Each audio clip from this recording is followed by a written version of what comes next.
Oh, tak, awak pergi rehat dulu.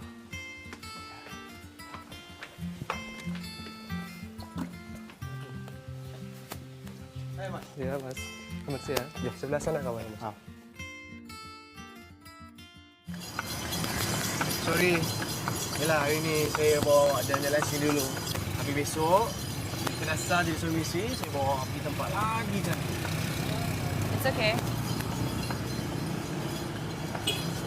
So, you ready? What do you mean? Yalah, jadi isteri saya. Kalau I tak ready, tak adalah ikut you datang sini. Ini macam tak ikhlas dia jadi isteri saya. You rasa macam tu? Macam maknanya awak ikhlas lah jadi isteri saya? Alhamdulillah.